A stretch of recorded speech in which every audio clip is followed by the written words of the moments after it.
আল্লাহর রাসূল বলেন, কেউ যদি কবরের ঘাটিতে মুক্তি পাওয়া যায় তাহলে তার জন্য হাসরের ঘাটিও মুক্তি পাওয়া যায়, কিয়ামতের দিনেও সে মুক্তি পাওয়া যায়, পুলসিরাতের কোলেও মুক্তি পাওয়া যায়, আবার মিজানের পাল্লায় মুক্তি পাওয়া যায়। আর যদি কেউ কবরের মধ্যে ধরা খায়া যায় তাইলে তার হাসরের ময়দানেও ধরা খেয়ে যাওয়া লাগবে, পুলসিরাতের কোলেও ধরা খেয়ে যাওয়া লাগবে, মিজানের পাল্লায়ও ধরা খেয়ে যাওয়া লাগবে, জান্নাতের গেটের সামনে গেলেও ধরা খেয়ে যাওয়া লাগবে। কথা বলেন ঠিক কিনা? এই কারণে আমার নবী বলেন, আল কবরু রাওযাতুম মিন রিয়াদিল জান্নাহ আও হুফরাতুম মিন হুফারিন নার। কবরটা এমন একটা ঘাটির নাম, যেই ঘাটিটা যদি কারোর জন্য জান্নাত হয়ে যায় সেই ব্যক্তি সফল কাম হয়ে গেল। কারোর জন্য কবরটা জান্নাত হবে, আবার কবরটা কারোর জন্য জাহান্নাম হবে, এই ছাড়া আর কোনো উপায় নাই। রাসূল বলেন, যেই ব্যক্তি দুনিয়াতে কবরের সামানা জোগাড় করে না যাবে, আল্লাহ তাআলা কোরআনে কারীমের মধ্যেও বলেছেন, তোমরা দুনিয়া থেকে কবরে আইসো না কবরের সামানা জোগাড় না কইরা। কারণ কি? কারণ কি? কবর প্রত্যেক দিন তোমাদেরকে আমাদেরকে কবর ডাক দিয়া বলে, আনা বাইতুল ওয়াহদা, আনা বাইতুল গুরবা, আনা বাইতুল জুলমা। আমি অন্ধকার ঘর, আমি পোকামাকড়ের ঘর, আমি সাপ বিচ্ছুর ঘর। আল্লাহ রাসূল হাদিসের মধ্যে বলেন, ইযা উযিয়াল মাইয়িতু ফি কবরিহি জাআল কুরআনু ইনদা রাসিহি। দুনিয়াতে থাকতে যে নাকি কোরআনের সাথে সম্পর্ক লাগাইছে, যে নাকি কোরআনওয়ালাদের সাথে সম্পর্ক লাগাইছে, তারে যখন কবরের মধ্যে রাখা হয়, ওই কবরের মধ্যে কোরআন তার মাথার কাছ দিয়ে আইসা যায়। আল্লাহু আকবার বলেন। কোরআন মাথার কাছ দিয়ে আইসা ফেরেশতাদেরকে বলে, ও ফেরেশতারা শোনো, এই লোকটা আমার সাথে বড় ভালো সম্পর্ক ছিল, আমি কোরআন সাক্ষ্য দিচ্ছি এই লোকটা মুমিন ছিল। তার কাছে যদি ফেরেশতারা আযাবের গর্জনিয়া আসে, ওই কোরআন তখন বলে, আযাব দিস না, আমি আল্লাহর কোরআন, আমি সাক্ষ্য দিচ্ছি তোর আযাব দিস না। এই লোকটা আল্লাহর বড় ভালো বান্দা ছিল, কোরআন পড়েছে, কোরআন তিলাওয়াত করেছে, কোরআনের সাথে বড় সম্পর্ক ছিল, আমি কোরআনের সাথে বন্ধুত্ব ছিল, এই কারণে তুই কবর, তুই আযাব দিস না। হাদিসের ভিতরে আছে, কোরআন যদি কেউ একটা অক্ষর তিলাওয়াত করে, মান ক্বারা হারফাম মিনাল কিতাব, যেই ব্যক্তি কোরআনের একটা অক্ষর তিলাওয়াত করবে, আল্লাহর রাসূল বলেন, ফালাহু আশরু আমসালিহা, একটা অক্ষরের বিনিময়ে আল্লাহ 10টা করে নেকি দান করবে। জোরে বলেন সুবহানাল্লাহ।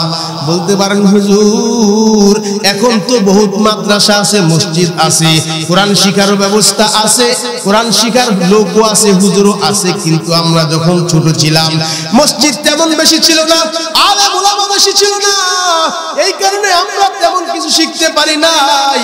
ও বন্ধু, তোমাদেরকে বলে যাই, তোমরা যদি এই কোরআনটা মাঝে মাঝে ওযু কইরা এই কোরআনটা হাতে নিয়া একটু তাকায়া তাকায়া দেখো, আর যদি একটু মুহাব্বতের সাথে চুমা খাইতে পারো, আর যদি কোরআনটার দিকে তাকায়া তাকায়া চোখের পানি ফালায়া ফালায়া বলতে পারো, আহারে আমার আল্লাহ কত দামি কথাই নেই পৃষ্ঠার মধ্যে বলেছে, এই লাইনের মধ্যে আমার মালিক কত দামি দামি কথা বলেছে, এই লাইনের মধ্যে আমার মালিক কত সুন্দর সুন্দর কথা বলেছে, এইভাবে যদি আফসোস করতে পারো, আল্লাহর রাসূল বলেন, এতটুকু মুহাব্বত যদি আমার কোন উম্মত কোরআনের সাথে করতে পারে, আল্লাহ পাক রব্বুল আলামিন এই উসিলাও আল্লাহর বান্দারে maaf করে দিবে।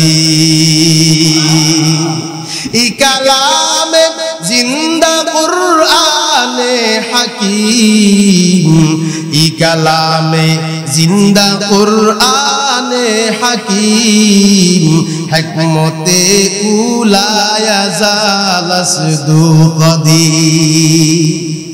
আমার ভাইরা, কবরের আযাব থেকে বাঁচার জন্য আরো কিছু রাস্তা আছে।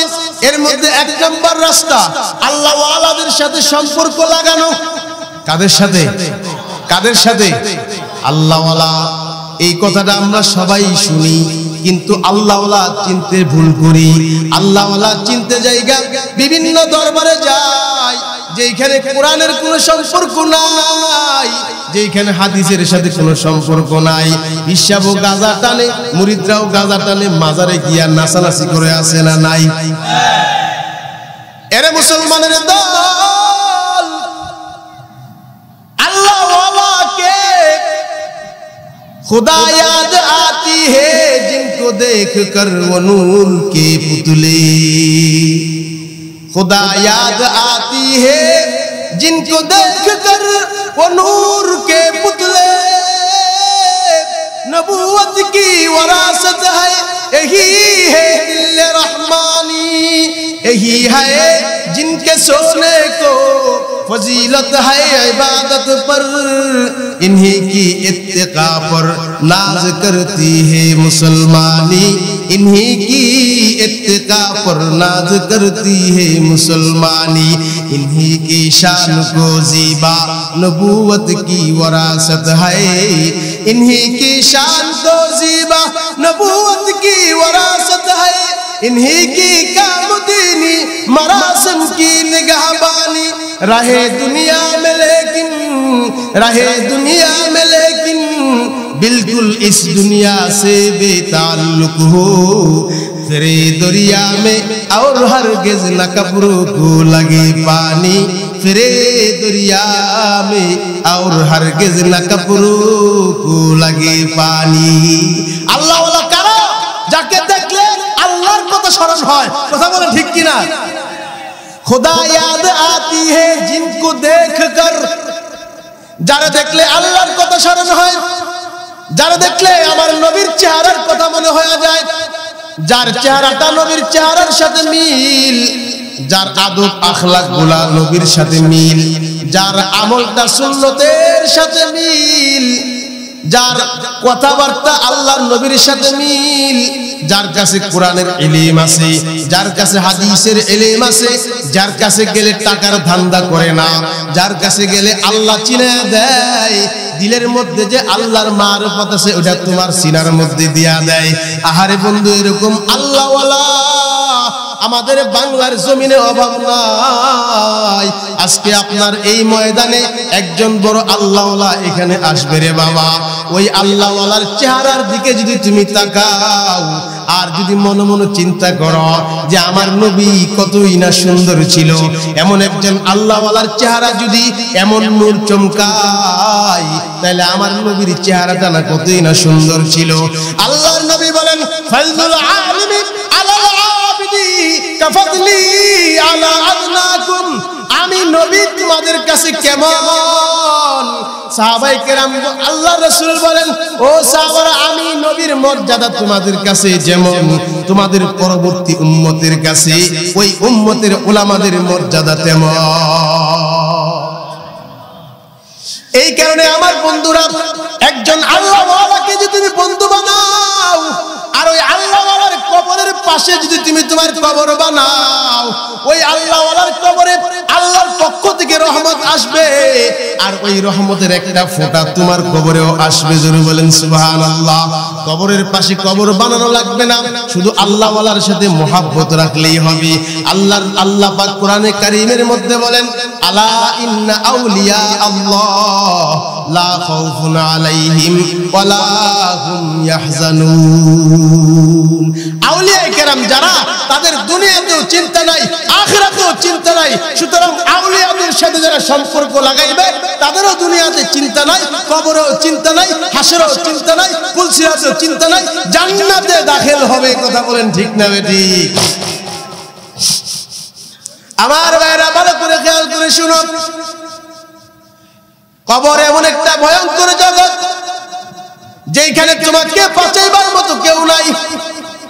কবর এমন একটা ভয়ঙ্কর জায়গা যেখানে তোমাকে কেউ সহযোগিতা করতে পারবে না। দুনিয়া থেকে তোমার মাজার বাইটটা পর্যন্ত রাইখা কবরের মধ্যে রাখবে। আল্লাহ পাক রব্বুল আলামিন সূরা তাকাসুরের মধ্যে বলেন, আলহাকুমুত তাকাসুর হাত্তা যুরতুমুল মাকাবির। এরে দুনিয়ার মানুষেরা শুনো, দুনিয়ার প্রাচুর্য, দুনিয়ার টাকা পয়সা, দুনিয়ার লোভ লালসা তোমাদেরকে আল্লাহর থেকে ভুলে রাখছে, গাফিল বানায় রাখছে, তোমাদেরকে আল্লাহর থেকে দূরে সরায় রাখছে। সারাদিন টাকা টাকা টাকা টাকা, দোকান দোকান, বিদেশ বিদেশ, কথা বলেন ঠিক কিনা?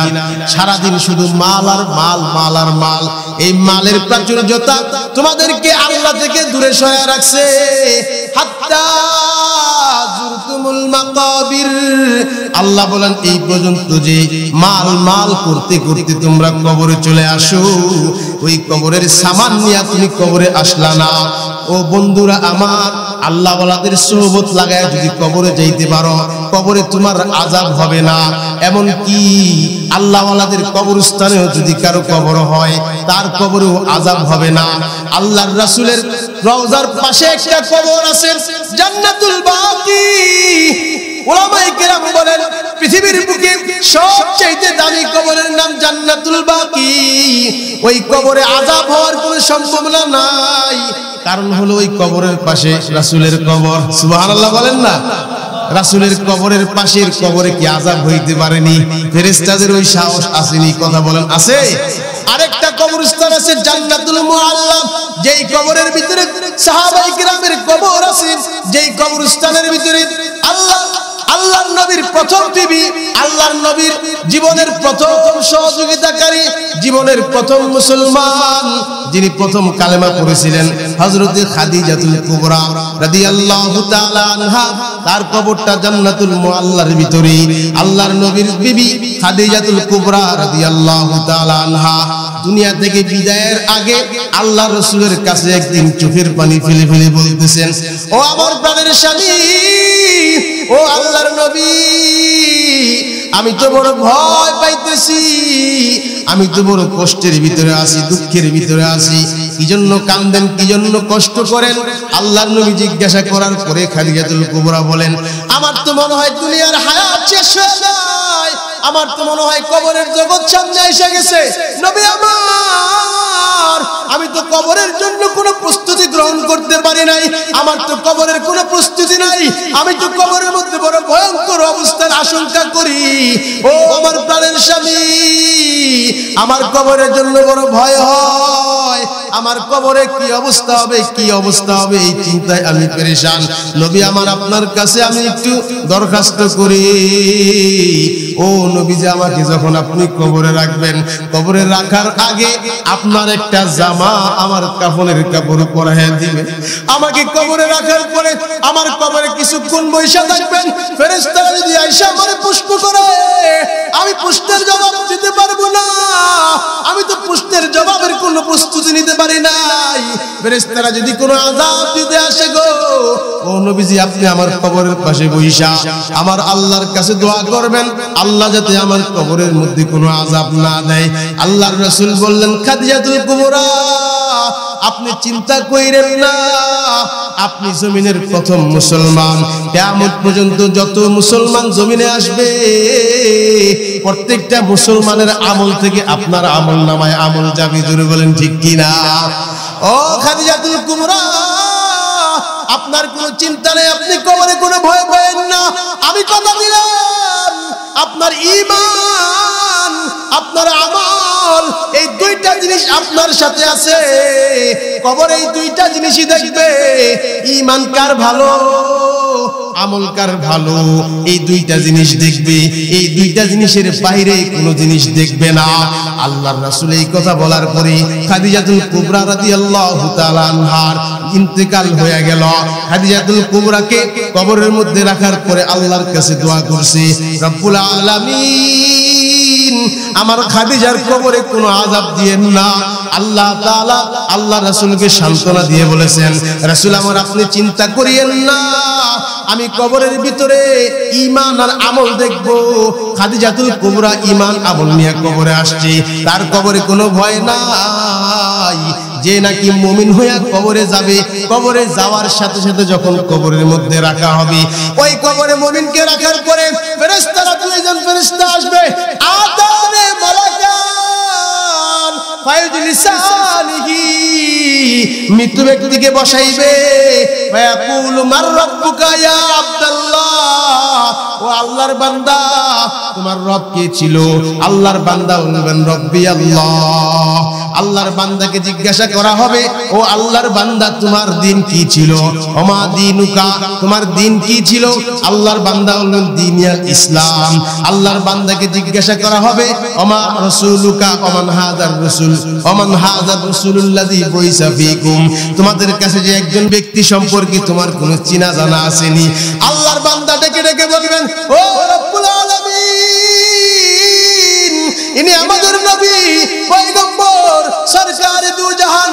ফখরুর রাসূল রাহমাতুল লিল আলামিন মুহাম্মদুর রাসূলুল্লাহ সাল্লাল্লাহু আলাইহি ওয়াসাল্লাম আল্লাহ পাক ফেরেশতাদেরকে বলবেন আমার এই বান্দার আমলনামার কি অবস্থা ফেরেশতারা আল্লাহকে ডাক দিয়ে বলবেন আল্লাহ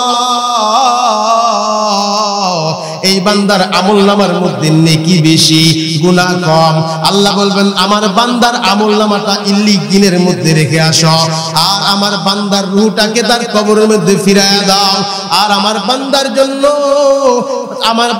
জন্য ফাফরিশুহু মিনাল জান্নাহ ওয়া আলবিসুহু মিনাল জান্নাহ ওয়াফতাহু লাহু বাবান ইলাল জান্নাহ আমার বান্দার কাফনের কাপড়টা খুলাইয়া আমার বান্দারে জান্নাতের পোশাকটা পরাইয়া দাও আর আমার বান্দার জান্নাতের বিছানাটা বিছায়া দাও আর আমার বান্দার জন্য জান্নাতের দিকে একটা দরওয়াজা খুলিয়া দাও জোরে বলেন সুবহানাল্লাহ যদি তুমি ঈমানদার হও আল্লাহ পাক বলবেন নিম কানাউমিল উরুজ আমার বান্দাকে নতুন তুলার মতো ঘুম পাড়াইয়া দাও আর যদি বেঈমান হও আর যদি মুনাফিক হও আর যদি কাফের হয় আল্লাহর বান্দাকে যখন প্রশ্ন করা হবে সে শুধু চিৎকার মেরে মেরে বলবে হা হা লা আদরি আমি তো জানি না আমার আল্লাহ কে ছিল আমি তো জানি না আমার রাসূল কে ছিল আমি তো জানি না আমার দ্বীন কি ছিল আল্লাহ পাক বলবেন ওয়াল বিসুহু মিনান নার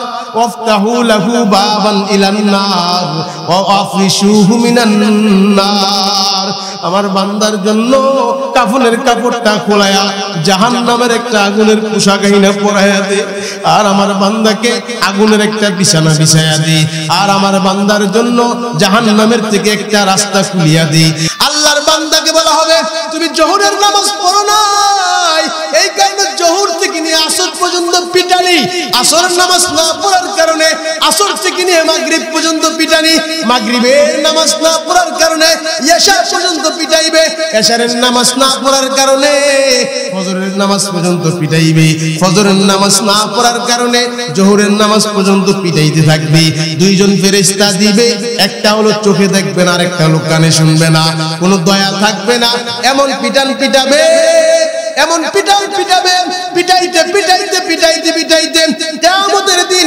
ইসরাফিলের বাঁশির সিংহার ফুৎকার পর্যন্ত পিটাইবে আল্লাহর বান্দা বলবেন রব্বুল আলামিন এই কবরের জগতে আর কুলাইতে পারতেছি না আমাদেরকে মরণ দিয়া দাও এর চাইতে মরণ ভালো আল্লাহ তাআলা কোরআনের আয়াত নাজিল করে দিবেন লা ইয়ামুতু ফিহা ওয়ালা ইয়াহইয়া তাদের সেখানে কোনো মরণ হবে না তাদের সেখানে কোনো মরণ হবে না বাঁচতেও পারবে না আযাবের কারণে বাঁচতেও পারবে না আবার আযাবের কঠিনের কারণে মরণও দেওয়া হবে না মরণ একবারই আসবে মরণ দুইবার হবে না এই কারণে ভাইয়েরা আমার কবরের সামান জোগাড় কইরা কবরে যাওয়া লাগবে কথা বলেন ঠিক কিনা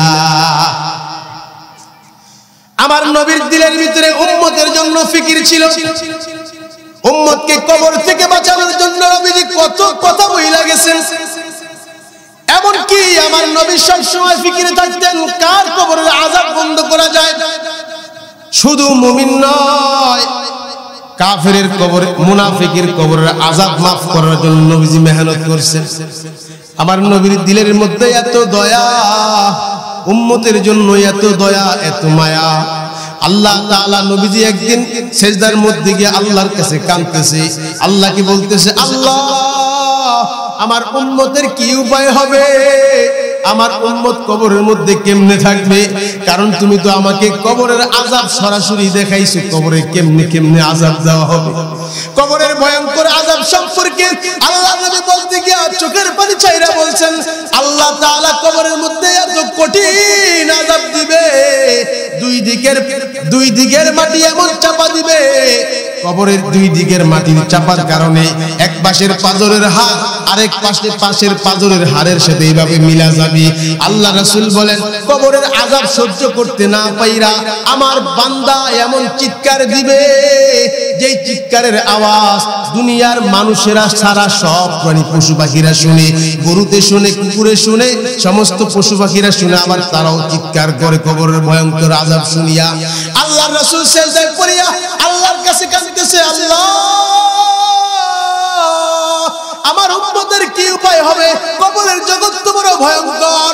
আল্লাহ তাআলা কবরের আযাব নবীজির নিজ চোখে দেখাইছেন, এই কারণে নবীজি বড় ভয় করত, নবীজির চোখের পানি সাইরা সাইরা কাঁদতো আর উম্মতের জন্য পেরেশান থাকতো। আল্লাহ তাআলা নবীজিকে বলেন, ও নবী আপনি আপনার মাথা উঠান, বলেন আপনি কি চান? আল্লাহর নবী বলেন, আমার উম্মতের কি উপায় হবে, আমার উম্মতের কি উপায় হবে? আল্লাহ তাআলা নবীজিকে বলেন, যান আপনার উম্মতের 3 ভাগের 1 ভাগ আমি maaf করে দিলাম। সুবহানাল্লাহ কয় না? আল্লাহর নবী কয় 3 ভাগের 1 ভাগ maaf করলে কি হবে?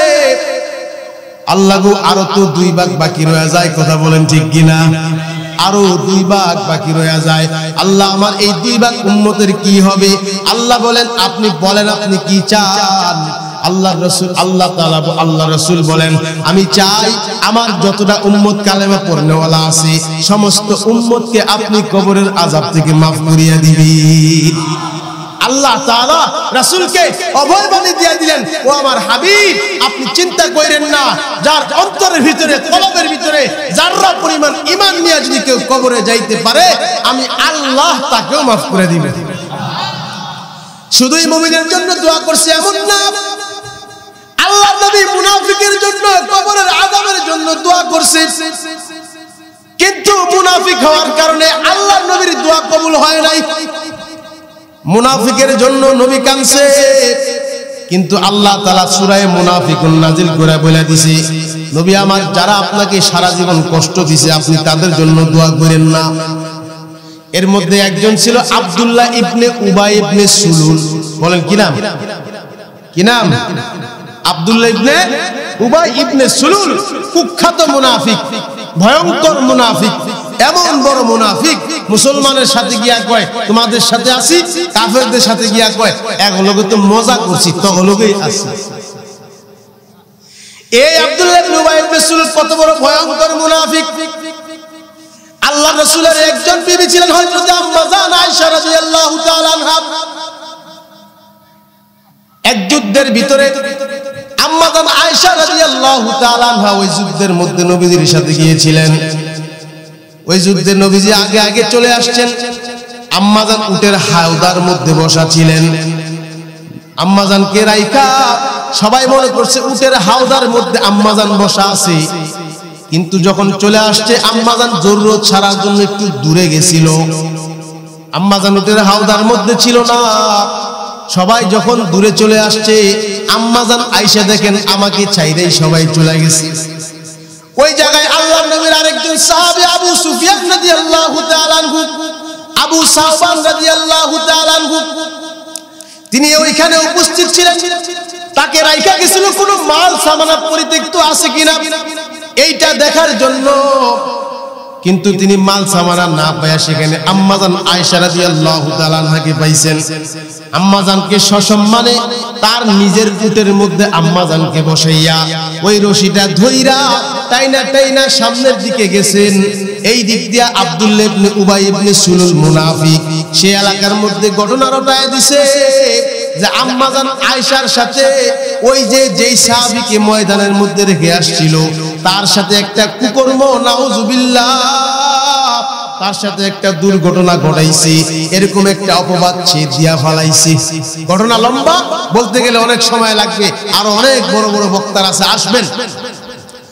আমি শুধু বলতে চাই এই মুনাফিক আম্মা জান আয়েশা রাদিয়াল্লাহু তাআলা আনহা পৃথিবীর সবচাইতে সতী সাধ্যী নারী, পৃথিবীর সবচাইতে নেককার নারী, পৃথিবীর সবচাইতে বড় আলেমা নারী, বড় মুহাদ্দিসা নারী, যেই নারীর কাছে হাজার হাজার সাহাবায়ে কেরাম হাদিসের সবক পড়ছেন। সুবহানাল্লাহ। এমন একজন নারী আম্মা জান আয়েশা রাদিয়াল্লাহু তাআলা আনহা, যাকে আল্লাহ তাআলা আরশে আজিম থেকে নির্বাচন করেছেন নবীজির বউ হওয়ার জন্য। আল্লাহ তাআলা রাসূল কারীম সাল্লাল্লাহু আলাইহি ওয়াসাল্লামকে 3 দিন পর্যন্ত আয়েশাকে স্বপ্নে দেখাইছেন। আল্লাহু আকবার।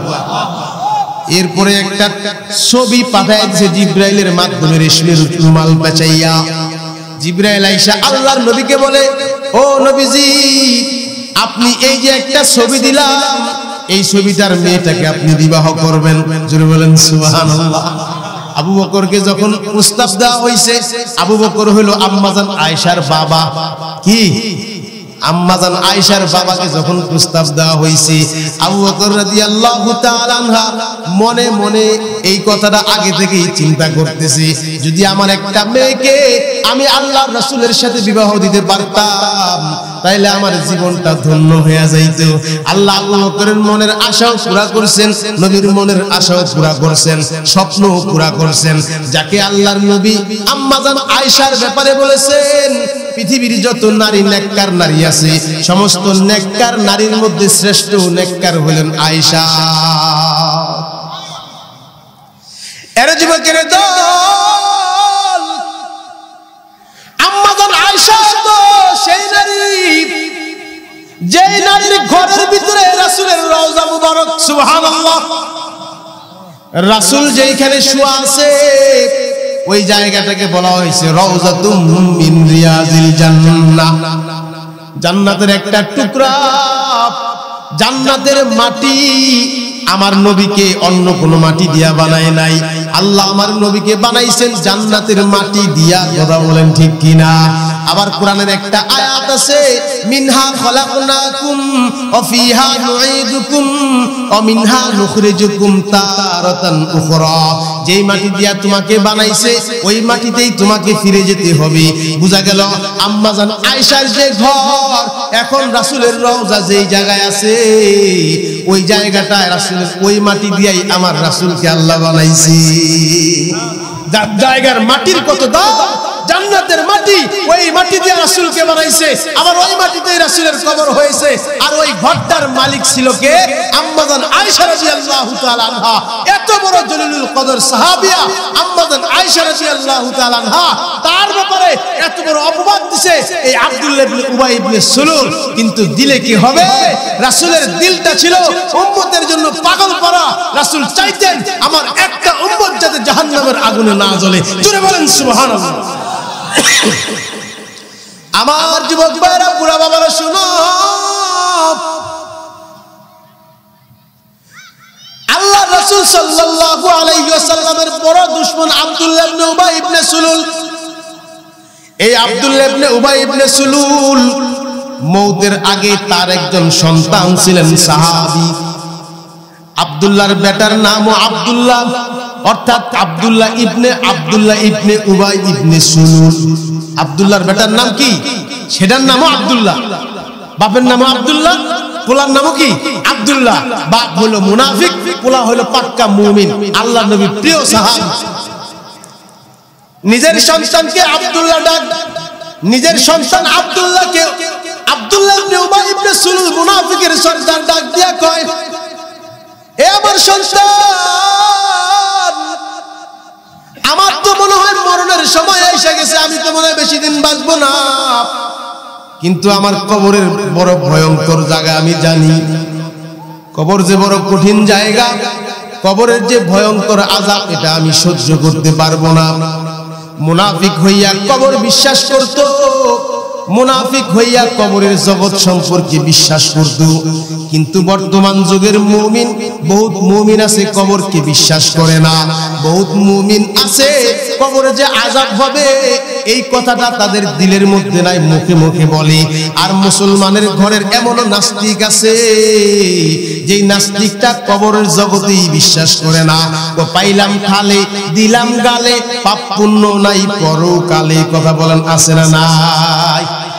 কবর বিশ্বাস করে না, বলে কবর বলতে কিছু নাই, মানুষ মরবে তো তারপরে সে মাটির মধ্যে রাখা হবে, দেহ শেষ হয়ে যাবে, পচে গলে শেষ হয়ে যাবে।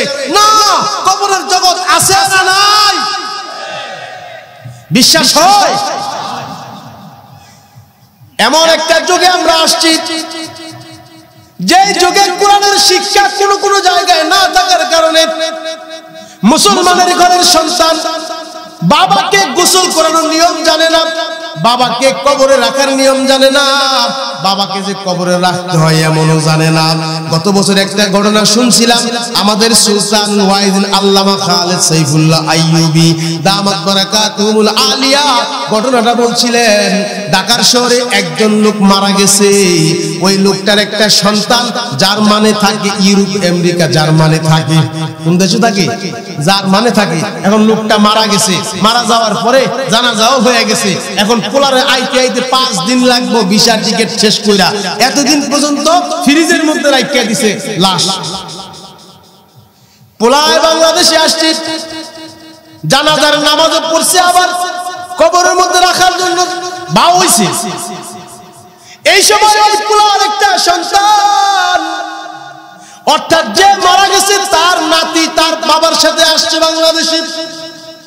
আয়েশা বাবাকে ডাক দিয়ে বলতেছে, আব্বা জান, দাদা জানকে কবরে রাখতেছেন কেন? মাটির ভিতরে রাখতেছেন কেন? মগাই তো কবরও বলতে পারে না। আমরা তো হিন্দি সিনেমার মধ্যে দেখেছি মানুষ মারা গেলে তারে আগুন দিয়া পড়তে হয়। আমার দাদা জানকে কবরের মধ্যে না রাইখা আগুন দিয়া পোড়ায়া দেন, তাইলেই তো শেষ হয়ে যায়। জোরে বলেন, কথা বলেন ঠিক কিনা? যদি এই ইসলামের শিক্ষা বন্ধ হয়ে যায়, স্কুল কলেজ থেকে যদি কোরআনের শিক্ষা বন্ধ করে দেওয়া হয়, যদি আল্লাহর নামটা মুছে দেওয়া হয়, যদি নবীজির জীবনী বন্ধ করে দেওয়া হয়, যেইটা করা হয়ে গিয়েছিল, ইসলামের শিক্ষা বন্ধ হয়ে গেছিল, কোরআনের শিক্ষা বন্ধ হয়ে গেছিল। কথা বলেন ঠিক কিনা? আবু বকরের জীবনী, ওমরের জীবনী, 4 খলিফার জীবনী সিলেবাস থেকে বাতিল করে দেওয়া হয়েছিল।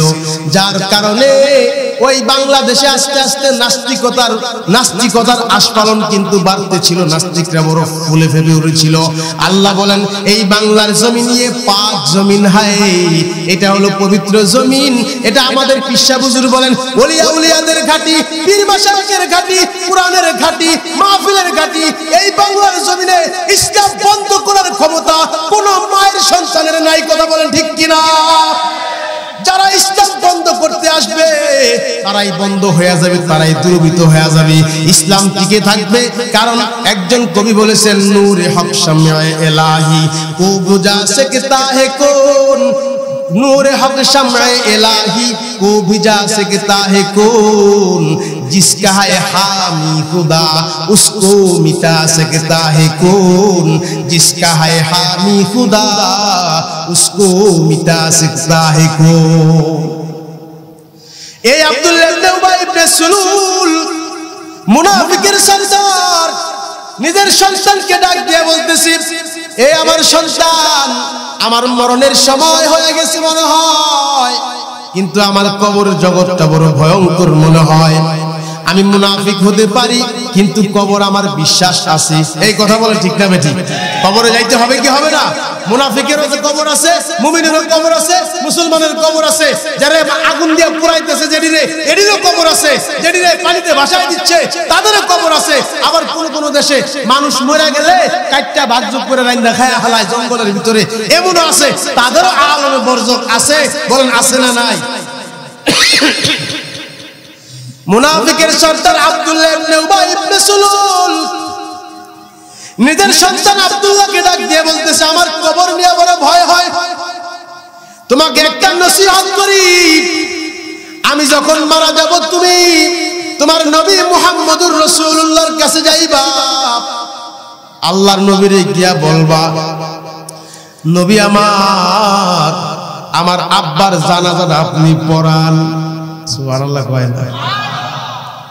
আমার আব্বার জানাজাটা আপনি পড়ান, আর আমার জন্য দোয়া করতে বলবা।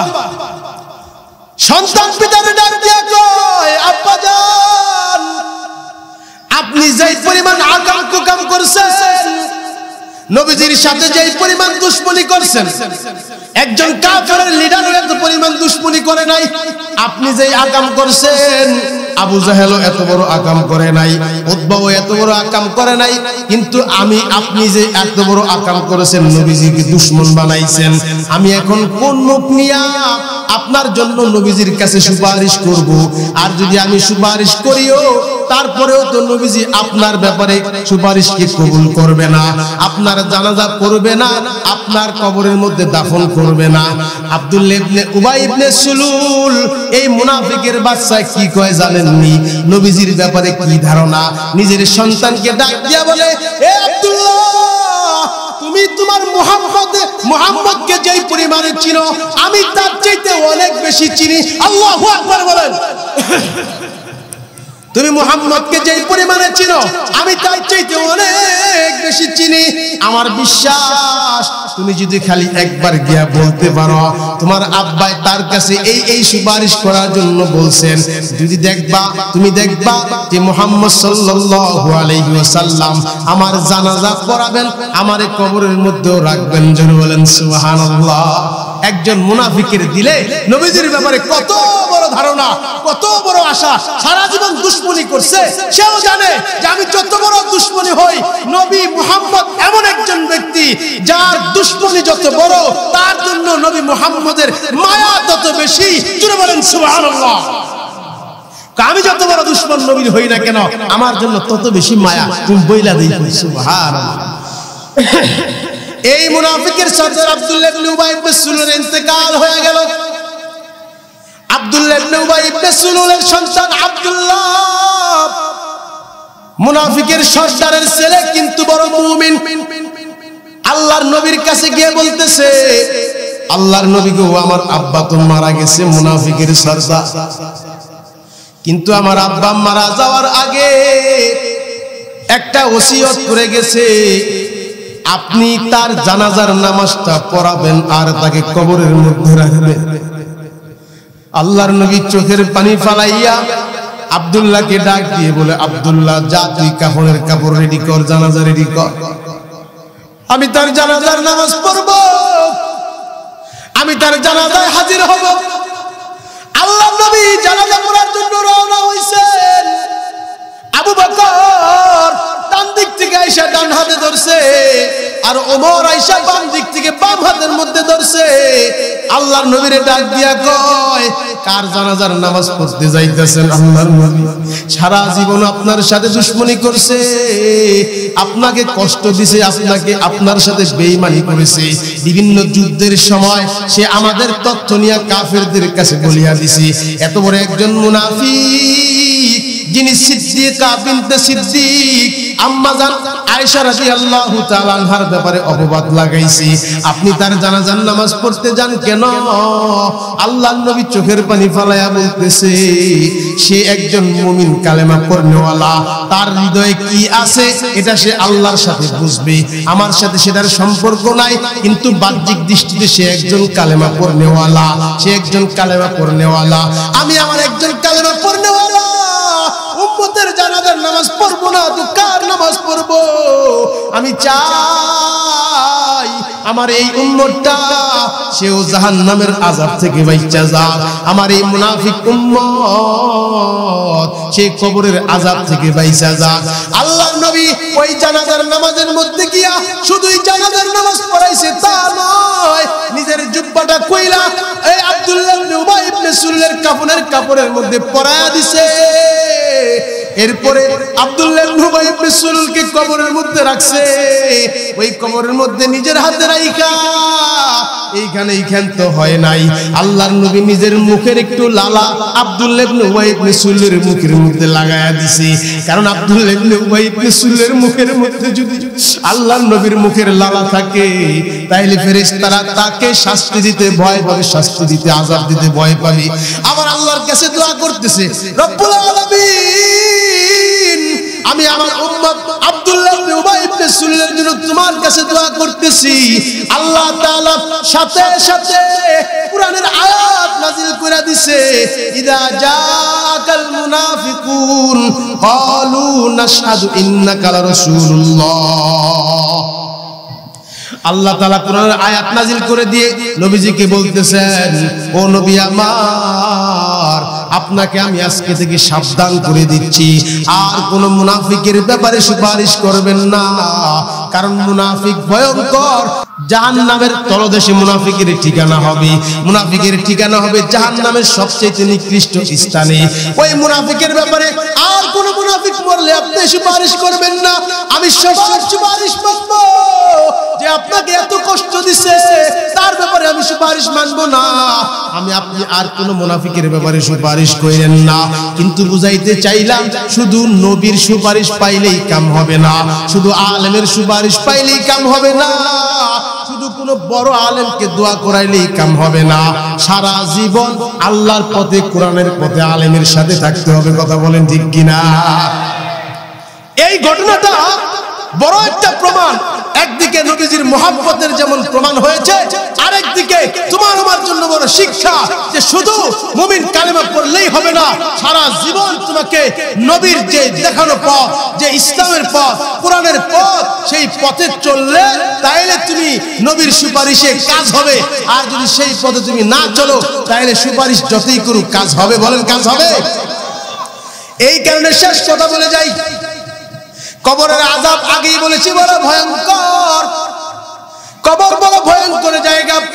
হযরত আলী রাদিয়াল্লাহু তাআলা আনহু নিজের স্ত্রী ফাতেমা রাদিয়াল্লাহু তাআলা আনহা সাইয়্যিদাতুন নিসাই আহলিল জান্নাহ, জান্নাতের সরদারিনী মহিলা। নাম কি? ফাতেমা। নাম কি বলেন? নবীজির কলিজার টুকরা, নবীজির শরীরের অংশ, নবীজির মুহাব্বতের পাত্রী। নবীজি বলেন, আমি ফাতেমাকে একদিন না দেখলে আমার ঘুম হইতো না, আমি ফাতেমাকে না দেখলে আমার ভালো লাগতো না। আমি মাঝে মাঝে ফাতেমার ঘরে চলে যাইতাম, আর ফাতেমার দিলের ভিতরে আব্বা জানের এত মুহাব্বত, একটা দিন যদি আব্বাকে না দেখতো তাইলে ফাতেমারও ভালো লাগতো না। ফাতেমাও নবীজির কাছে আইসা যাইতো। এমন একজন আল্লাহর নবীর কন্যা, যাকে কবরে রাখার সময় হযরতে আলী কবরকে ডাক দিয়ে বলতেছে, এ কবর শোনো, এই কাকে তোমার বুকের মধ্যে রাইখা যাইতেছি জানোনি? হযরতে আলী ডাক দিয়ে বলে, এটা কোনো সাধারণ মহিলা না, ইনি হলেন জান্নাতের সরদারিনী সাইয়্যিদাতুন নিসাই আহলিল জান্নাহ। জান্নাতের সরদারিনী ইনি হলেন জান্নাতের দুইজন সরদার, সাইয়্যিদা শাবাবি আহলিল জান্নাহ আল হাসান ওয়াল হুসাইন।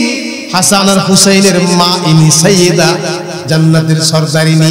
আবার আমি যুবকের সরদার হযরত আলী কাররামাল্লাহু ওয়াজহাহু, আমার স্ত্রী আবার দুইজন জান্নাতের যুবকের কন্যা। আর তার চাইতে বড় পরিচয় হলো রাহমাতুল লিল আলামিনের কন্যা। এর চাইতে বড় কোনো পরিচয় নাই, যার শরীরের মধ্যে নবীজির রক্ত প্রবাহিত আছে, যার ব্যাপারে আল্লাহ কোরআনের আয়াত নাজিল করছেন, যার জান্নাতের সুসংবাদ দুনিয়াতে পাইছেন। এই কবর তুমি কিন্তু তার সাথে খারাপ আচরণ কইরো না, তার সাথে বেয়াদবি কইরো না। যার কথায় আজরাইল পর্যন্ত ঘর থেকে, যার কথায় নবীজির রূহ কবজ করতে আইসা ঘরের গেটের সামনে দাঁড়ায় রইছে, আল্লাহু আকবার বলেন। নবীজির জান কবজ করতে আইসা আজরাইল ঘরের গেটের সামনে দাঁড়ায় রইছে, দরজার মধ্যে টোকা লাগাইছে, নবীজির কাছে ঘরে ঢোকার জন্য অনুমতি চাইছে। ফাতেমা নবীজিকে ডাক দিয়া কয়, নবী আমার আব্বা জান, দরজার মধ্যে কে আসছে একটু দেখেন কে আসছে। খবর নিয়ে দেখে দরজার ভিতরে আজরাইল। আম্মা জান ফাতেমা রাদিয়াল্লাহু তাআলা আনহা নবীজিকে ডাক দিয়া বলেন, এটা কোন ফেরেশতা? যেই ফেরেশতা আপনার কাছে আসে জিবরাইল। কয় না না না, এটা জিবরাইল না, এটা হলো আজরাইল, মালাকুল মউত। আম্মা জান ফাতেমা রাদিয়াল্লাহু তাআলা আনহা বাবাকে তুই হাত ধরে বলতেছে, আমি আপনাকে এত সকালে আল্লাহর কাছে যাইতে দিব না, আপনাকে ছাড়া আমি বাঁচবো না, আপনাকে না দেখলে আমার ভালো লাগবে না। আল্লাহর রাসূল ডাক দিয়া বলে, ও ফাতেমা, আজরাইল যে গেটের মধ্যে দাঁড়ায় রইছে, আজরাইল কারো ঘরের গেটে গিয়া দাঁড়ায় থাকে না, কারো ঘরের সামনে গিয়া অনুমতি চায় না, কারো ঘরের সামনে গিয়া জিজ্ঞাসা করে না ঘরে আসবো কি আসবো না। আজরাইলের জন্য পুরা দুনিয়া বিচরণ করার অনুমতি আছে। আমি তোমার আব্বা জান রহমাতুল লিল আলামিন, আমি পুরা দুনিয়ার সরদার, আমি সাইয়্যিদুল মুরসালিন, আখির নবীর আমি আখির নবী, আখির পয়গম্বর।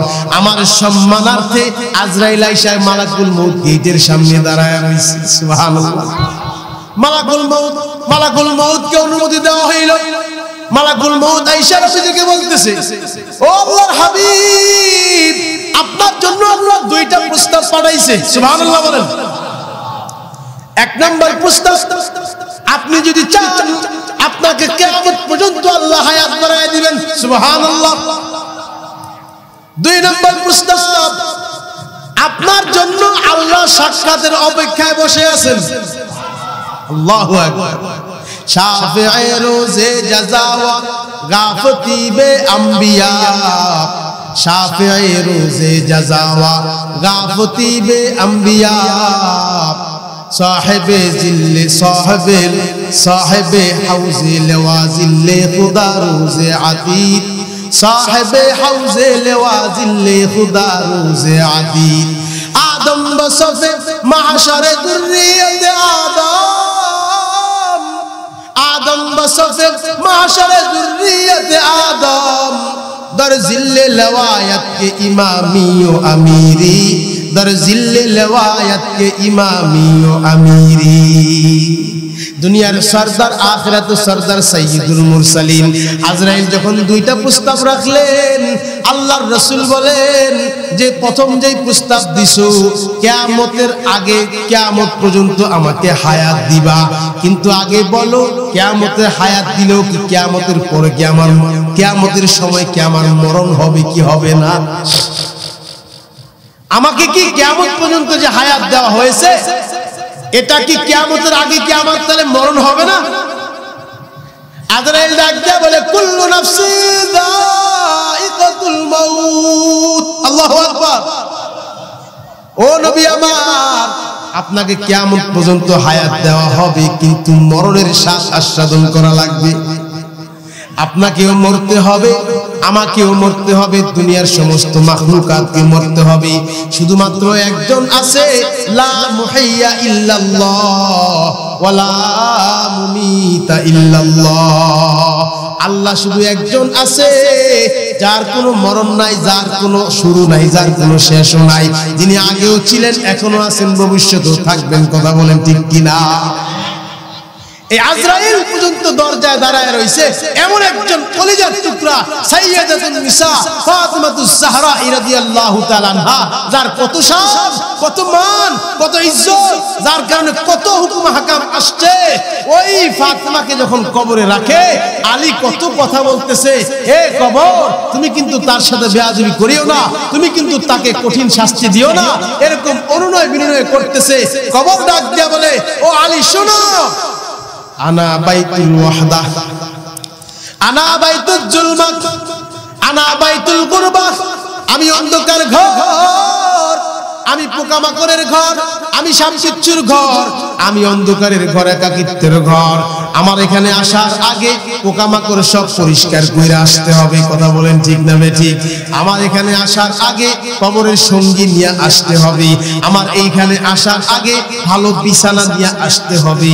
আমার এইখানে বিছানা দিয়া দিলে হবে না, বিছানা দুনিয়া থেকে আমলের দ্বারা বানাইতে হবে। কথা বলেন ঠিক কিনা? আমার এইখানে এরকম ভালো কাপড় নিয়ে আসলে হবে না, ভালো দামি কাফনের কাপড় দিয়ে আসলেও হবে না। আমার এইখানে আল্লাহ বিছানা কাফনের কাপড়, জান্নাতের কাপড় পরাবেন, ওই কাপড়টা দুনিয়া থেকে বানায়া তারপরে নিয়ে আসতে হবে। কথা বলেন ঠিক কিনা? দুনিয়া থেকে বানাইয়া তারপরে আল্লাহ কবরে দুনিয়া থেকে বানায়া যাইতে হবে। আমি এরকম কে ধনী, কে গরিব, কে শিক্ষিত, কে অশিক্ষিত, কে জান্নাতের সরদার, কে হাসান হুসেনের মা, কে আলীর স্ত্রী, এগুলো আমি দেখবো না। আমি দেখবো দুইটা জিনিস। যদি দুইটা জিনিস নিয়ে আমার কাছে আসা হয় তাহলে আমি খাতির করব। আর যদি দুই জিনিসের এক জিনিস না থাকে, আমার চাইতে ভয়ঙ্কর আর কিছুই নাই। কথা বলেন ঠিক কিনা? আল্লাহর নবীর সাহাবী হযরত আবু বকর সিদ্দিক রাদিয়াল্লাহু তাআলা আনহু এই কবরের ভয়ে, কবরের আশঙ্কায় মাঝে মাঝে নিজের গালটা মাটির সাথে ঘষাঘষি করত। নিজের গালটা মাটির সাথে ঘষাঘষি কইরা বলতো, হায় রে আমার, আমি যদি মানুষ না হয়ে একটা গাছের পাতা হইতাম তাইলে আমাকে ছাগলে খেয়ে ফেলাইতো। আমি যদি একটা মরা গাছের ডাল হইতাম আমারে আগুনে পুড়ে শেষ করা হইতো। আমি যদি একটা গাছের ফল হইতাম, খায়া শেষ করে ফেলানো হইতো। কিন্তু আমি তো একজন মানুষ, আমারে তো কবরে যাওয়া লাগবে। কবর তো বড় ভয়ঙ্কর জায়গা। এই কবরের ভয়ে চিন্তায় পেরেশান থাকতো কোন মানুষটা, যার ব্যাপারে আল্লাহর রাসূল বলেছেন আবু বকর ফিল জান্নাহ, আবু বকর জান্নাতের মানুষ, জান্নাতের সার্টিফিকেট পাইছে। সুবহানাল্লাহ বলেন না? হযরত ওমর মাঝে মাঝে এরকম মাটির সাথে গড়াগড়ি দিয়া কাঁদতো। হযরত ওমর, যার ব্যাপারে আল্লাহ রাসূল বলেন লাউ কানা বাদি নবিয়্যুন লাকানা ওমর, আমার পরে যদি আল্লাহ কাউকে নবী বানাইতো তাহলে ওমরকে আল্লাহ নবী বানাইতো। চিৎকার করে বলেন সুবহানাল্লাহ।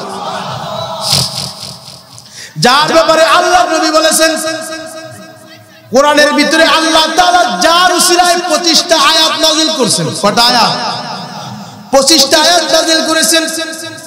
হযরত ওমর ফারুক রাদিয়াল্লাহু তাআলা আনহু, दुनिया में अदालत का तेरा नाम रहेगा, दुनिया में अदालत का तेरा नाम रहेगा, फारूक तेरा नाम से इस्लाम रहेगा, फारूक तेरा नाम से इस्लाम रहेगा। এরকম মাটির সাথে গড়াইতো আর কাঁদতো আর বলতো যে আমি যদি মানুষ না হইয়া একটা গরু হইতাম তাহলে আমাকে জবাই করে মানুষ খেয়ে ফেলাইতো। হাসরের মাঠে হিসাবের জন্য আমাকে দাঁড়ানো লাগতো না। আমার তো বড় ভয় হয় কবরের জগৎ নিয়া। যার ব্যাপারে এত সুসংবাদ, আবার এমন বড় সুসংবাদ আছে, আল্লাহর রাসূল মেরাজের থেকে আয়েশা সাহাবায়ে কেরামদেরকে ডেকে বলতেছেন, ও আমার সাহাবীরা, জানো কি আমি যখন মেরাজে গেলাম আল্লাহর ফেরেশতা জিবরাইল আমাকে জান্নাত দেখাইতে নিয়ে গেছে। কোথায় নিয়ে গেছে? জান্নাত দেখাইতে। জান্নাত দেখাইতে নিয়া আল্লাহর ফেরেশতারা ওই জান্নাত, আল্লাহর নবীর যে জান্নাতটা আছে ওই জান্নাতের পাশে এত সুন্দর একটা জান্নাত, যেটা দেখা নবীজি জিবরাইলকে বলতেছে, ও জিবরাইল, এত সুন্দর জান্নাতটা কার? আমার বড় পছন্দ হয়েছে এই জান্নাতটা। সুবহানাল্লাহ। বাইতে গিয়া কইেন, কষ্ট লাগেনি? বিরক্ত হইতেছেন? কত বড় কথা! আমার জান্নাতের পাশে এমন একটা জান্নাত, এত সুন্দর অট্টালিকা, এত সুন্দর করে সাজানো হয়েছে, যেটা দেখা আমি নবীজির লোভ লাগতেছিল। আল্লাহর নবী জিবরাইলকে ডাক দিয়ে বলে, জিবরাইল, আমার একটু এই জান্নাতে ঢোকার অনুমতি দিবানি? জিবরাইল বলে, এই জান্নাতটা তো আপনার জান্নাত না, আপনার জান্নাত তো এর চাইতে আরো সুন্দর। সুবহানাল্লাহ। আপনার জান্নাত এর চাইতে আরো কোটি কোটি গুণ বেশি সুন্দর। নবীজি বলে, তারপরেও এই জান্নাতটা আমার মনের মধ্যে বড় পছন্দ হয়েছে। জিবরাইল, এই জান্নাতটা কার? আল্লাহর ফেরেশতা জিবরাইল ডাক দিয়া কয়, নবী আমার, এই জান্নাতটা হইল হযরত ওমরের জন্য বানানো জান্নাত। সুবহানাল্লাহ। নবীজি যখন এই হাদিস বর্ণনা করতেছেন, হযরত ওমর নবীজির দিকে তাকায় তাকায় মিষ্টি মিষ্টি হাসে আর কয়, আমার তো মনে একটা কষ্ট লাগা গেল। নবীজি কয়, কিসের কষ্ট? কয়, আপনি আমার জান্নাতে কেন একটু পাড়া দিলেন না? নবী আমার, আপনি যদি আমার জান্নাতে একটা কদম রাখতেন তাহলে আমার জান্নাতটা ধন্য হয়ে যাইতো। শুধু আমার জান্নাত না, আপনি যেই কোনো জান্নাতে ঢুকলে ওই জান্নাতটাই দামি হয়ে যাইতো। শুধুই তাই নয়, নবীজি জান্নাতে যাওয়ার আগ পর্যন্ত দুনিয়ার কোন নবী জান্নাতে যাবে না। সুবহানাল্লাহ কয় না? জান্নাতের যখন আল্লাহর ফয়সালা হয়ে যাবে, আল্লাহ তাআলা যখন সিদ্ধান্ত দিয়ে দিবেন তুমি জান্নাতি, সমস্ত জান্নাতীগুলো জান্নাতের গেটের সামনে গিয়া দেখবে জান্নাতের গেটে তালা লাগানো। ফেরেশতাদেরকে ডাক দিয়া বলবেন, ও ফেরেশতারা, আমাদের জান্নাতের মধ্যে তালা লাগানো কেন? আমাদের চাবি দাও। আমরা এত কষ্ট করে আসছি দুনিয়াতে, আজকে তো আমাদের প্রাপ্য, আমাদেরকে বুঝায় দাও। ফেরেশতারা বলবেন, এই চাবি তো আমাদের কাছে না, এই চাবি জান্নাতে প্রথম ঢোকার চাবি আছে একজনের কাছে, তিনি হলেন মুহাম্মাদুর রাসূলুল্লাহ। জোরে জোরে বলেন সাল্লাল্লাহু আলাইহি ওয়াসাল্লাম। নবীজি যতক্ষণ পর্যন্ত এখানে না আসবে ততক্ষণ পর্যন্ত জান্নাতে ঢুকানো হবে না। এখন এই ফেরেশতারা, ওই জান্নাতের মানুষগুলা ফেরেশতাদেরকে বলবে, ও ফেরেশতারা, নবীজি তাহলে কোথায় আছে? নবীজিকে আসতে বলো, আমাদের তো আর দেরি সহ্য হচ্ছে না। আল্লাহর ফেরেশতারা মানুষদেরকে বলবে, তোমরা তো জান্নাত পায়া দৌড়ে এসে গেছো, নবীজি তো দৌড়ে আসতে পারে না। দেখো গিয়া নবীজি ওই মিজানের পাল্লার সামনে গিয়া সিজদায় পড়ে আছে, অথবা নবীজি হয়তো ওই হাসরের ময়দানে সিজদায় পড়ে আছে, অথবা হয়তো হাউজের কাউসারের সামনে সিজদায় পড়ে আছে, অথবা ফুলসিরাতের পুলের গোড়ায় সিজদায় পড়ে আসে। কেন সিজদায় পড়ে আছে? ওই নবীজির উম্মত এখনো বহুত বাকি আছে যারা জান্নাতের সামনে আসতে পারে না। আল্লাহর নবীর কলিজার মধ্যে মায়া, আল্লাহর নবী হাসরের মাঠে আল্লাহর কদমের মধ্যে একটা সিজদা লাগায় দিবেন, লম্বা সিজদা। আল্লাহ রাসূল বুখারীর মধ্যে হাদিস আছে, নবীজি বলেন, আমি আল্লাহর কদমে সিজদা লাগায়া ফাহামিদতু হামদান, আল্লাহর এমন এমন প্রশংসার শব্দ বলবো। আল্লাহ তাআলা ওই দিন বড় গুসায় থাকবেন, বড় কাহারিয়ত আর জালালিয়ত একটা ভাব নিয়ে আল্লাহ বসা থাকবেন। আল্লাহ তাআলা ওই দিন মানুষদেরকে ঘোষণা করবেন, লিমানিল মুলকুল ইয়াউম, দুনিয়াতে রাজত্ব করছিলাম, দুনিয়াতে ক্ষমতার বাহাদুরি দেখাইছিলা, দুনিয়াতে বড় নেতা হইছিলা, আজ নেতাকে, আজ রাজত্ব কার? লিমানিল মুলকুল ইয়াউম, আজ রাজত্ব কার? আজকে ক্ষমতা কার? আজকে বাহাদুরি কার? আল্লাহর ফেরেশতারা, আল্লাহ তাআলা নিজেই আবার জবাব দিবেন, কথা বলার হিম্মত কারো নাই, কেউ কথা বলতে সাহস পাবে না।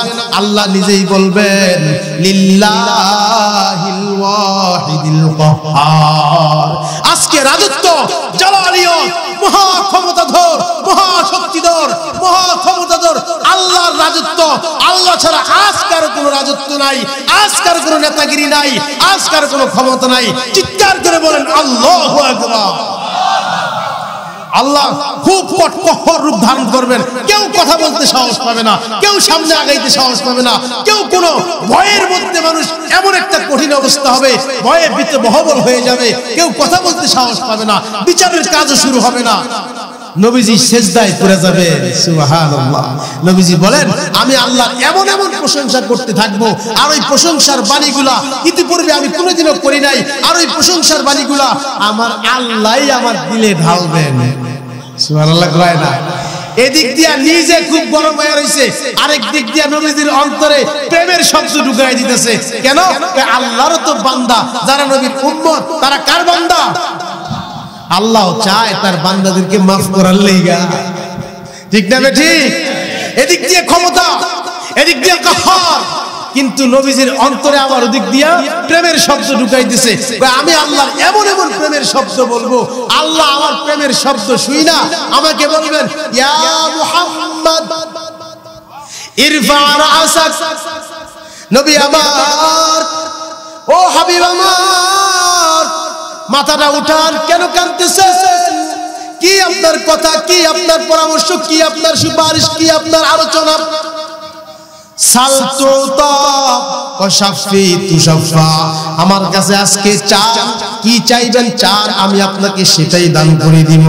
আপনি আমার কাছে সুপারিশ করেন, আমার কাছে যেই সুপারিশ করবেন আমি ওই সুপারিশ গ্রহণ করে নিব। আপনি যার ব্যাপারে বলবেন আমি তাকে আজকে জাহান্নাম থেকে মুক্তি দিয়া জান্নাত দিয়ে দিব। আপনি কি চাইবেন চান, সাল তুতা ওয়া শাফি তুশাফা। আল্লাহর রাসূল আল্লাহকে ডাক দিয়ে বলবেন, আল্লাহ ইয়া হাবলি উম্মতি, ইয়া হাবলি উম্মতি। আল্লাহ গো আমার উম্মতের কি উপায় হবে, আমার উম্মতের কি উপায় হবে, আমার উম্মতের কি উপায় হবে, আমার উম্মতের কি উপায় হবে। আল্লাহ তাআলা ওই দিন বলবেন যাদের অন্তরের মধ্যে যাররা পরিমাণ ঈমান আছে আমি আল্লাহ আজকে তাদেরকেও maaf করিয়া দিব। জোরে বলেন সুবহানাল্লাহ। নবীজি যখন এই সুসংবাদ পাইবেন তখন জান্নাতে যাবেন আর জান্নাতের তালা খুলবেন আর জান্নাতে প্রবেশ করবেন, সাথে সাথে সমস্ত নবীরা প্রবেশ করবে। এরপরে উম্মতের ভিতরে সর্বপ্রথম এই মুহাম্মদ সাল্লাল্লাহু আলাইহি ওয়াসাল্লামের উম্মত যারা উম্মতে মুহাম্মদী তারা জান্নাতে প্রবেশ করবে, তারপরে অন্য সকল নবীর উম্মতেরা জান্নাতে প্রবেশ করবে। জোরে বলেন সুবহানাল্লাহ। এখন আপনাদেরকে একটা প্রশ্ন করি, ওই দয়ার নবী যেই নবী মুনাফিকদেরও জানাজা করেন, যেই নবী উম্মতের জন্য এত কাঁদছেন, যেই নবী উম্মতের জন্য পাগল পারা, ওই নবীর বিরুদ্ধে যদি কেউ চক্রান্ত করে, নবীর সিংহাসন নিয়ে যদি কেউ টানাটানি করে, যদি কাদিয়ানীরা আমাদের বাংলাদেশে নবীর ইজ্জতকে নিয়ে টানাটানি করে, নবীর সিংহাসনে কোনো কুলাঙ্গারকে বসাইতে চায়, এটা কি সহ্য করা যাবে? সহ্য করা যাবে না। এই বাংলার জমিনে নবীর কোন দুশমনকে থাকতে দেওয়া হবে না। হিন্দুরা এই দেশে থাকবে, কোনো অসুবিধা নাই, কারণ তারা নবীও মানে নাই, আল্লাহও মানে নাই, তাদের ধর্ম আলাদা, আমাদের ধর্ম আলাদা। হিন্দুদের কোনো অসুবিধা নাই, খ্রিস্টানদের কোনো অসুবিধা নাই, ইহুদিদের কোনো অসুবিধা নাই, তাদের বিচার হাসরের মাঠে আল্লাহ করবেন, আমাদের সাথে কোনো আদাওয়াতি নাই। কিন্তু বাংলাদেশে এক প্রকারের হাইওয়ান আছে যারা নাকি নিজেরা কাফের হয়ে, যারা নাকি আমার নবীকে নবী না মাইনা, যারা নাকি আল্লাহর সাথে বেঈমানি কইরা তারা গোলাম আহমদ কাদিয়ানীকে নবী হিসেবে মানছে। ওই কাদিয়ানীদেরকে বাংলার জমিনে কাদিয়ানী হিসেবে থাকতে দেওয়া যাবে না। কথা বলেন ঠিক না ঠিক? হ্যাঁ, বাংলাদেশের মানুষ, বাংলাদেশে জন্ম নিয়েছো, জন্মসূত্রে বাংলাদেশের নাগরিক, থাকবা বাংলাদেশে, কোনো অসুবিধা নাই। কিন্তু যদি মুসলমানের খাতায় নাম থাকতে হয়, যদি মুসলমানের খাতায় নাম থাকতে হয়, তাহলে খাতায় নাম থাকতে হলে আল্লাহকে আল্লাহ, আমার নবীকে শেষ নবী মানতে হবে। কথা বলে ঠিক কিনা? এর কোনো বিকল্প আছে?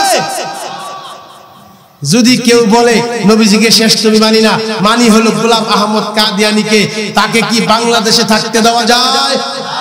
আমার নবীকে যে নবী মানবে না, সে যত বড় ক্ষমতাশীল হোক না কেন, এই বাংলার জমিনে তার ঠাঁই হবে না।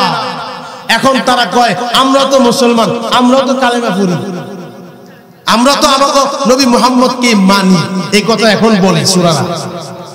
এখন তাদেরকে প্রশ্ন করলাম, তোমাদের যে গোলাম আহমদ কাদিয়ানী আছে, যেই কাদিয়ানী নিজেকে নবী দাবি করছে, সে এরকম বড় বড় কিতাব লেখা গেছে, নিজের নবুয়তের দাবির ব্যাপারে কোরআনের আয়াতকে অস্বীকার করেছে, কোরআনের আয়াতের ভুল ব্যাখ্যা করেছে, আমার নবীজির চাইতে নিজেকে বড় নবী বলে দাবি করছে, আমার নবীজির চাইতে শ্রেষ্ঠ নবী বলে দাবি করছে। এই গোলাম আহমদ কাদিয়ানী নিজেকে বলেছে যে আমাকে যে নবী মানবে না সে শুধু মানুষটা, সে জারের সন্তান, এরকম ধমকি দিয়েছে। তোমরা যদি মুসলমান হয়ে থাকো, তোমরা যদি নবী মুহাম্মদকে নবী মেনে থাকো, সর্বপ্রথম তোমরা নিজেদের ফতোয়ায় কাদিয়ানীকে অমুসলিম ঘোষণা আগে করো, তোমরা আগে করো, তারপরে বলো। কারণ তোমরা যদি তাকে মুসলমান হিসেবে মানো, বোঝা যাবে তোমাদের ইমানের সমস্যা আছে। কথা বলে ঠিক যাবে ঠিক? এখন কয় আসলে আমরা তাকে এরকম, সে তো আসলে পুরাপুরি নবী দাবি করে না, সে হলো জিল্লি নবী, উপনবী, ছায়া নবী, অমুক নবী, তমুক নবী, নানা ধরনের বংশং করে। পরিষ্কার ভাষায় বলতে চাই, বাংলাদেশে উম্মতে মুহাম্মদী কালেমা পড়নেওয়ালা ইমানদার মুসলমান একজন জীবিত থাকতে এই দেশে আমার নবীর ইজ্জতকে কেউ আঘাত করবে, সহ্য করা হবে না, সহ্য করা হবে না। কথা বলে ঠিক কিনা? যদি আমাদের মধুপুরের বিশ্বে এই কাদিয়ানীদের বিরুদ্ধে বৃহত্তর কোন আন্দোলনের ডাক দেয়, নিজের জান আর মাল নিয়ে রাজপথে নেমে আসার জন্য, জান দেওয়ার জন্য কারা কারা তৈরি আছে, তুই হাত দেখতে চাস? নারায়ে তাকবীর, হাত নামান, আল্লাহ কবুল করেন, বলেন আমিন। আরো জোরে বলেন আমিন। যেই বয়ান করলাম কবরের আযাবের বয়ান, এই বয়ানের উপরে আমল করার তৌফিক দান করেন, বলেন আমিন। দুনিয়ায় থাইকা জান্নাত কামাই কইরা কবরে যাওয়ার তৌফিক দান করেন, বলেন আমিন।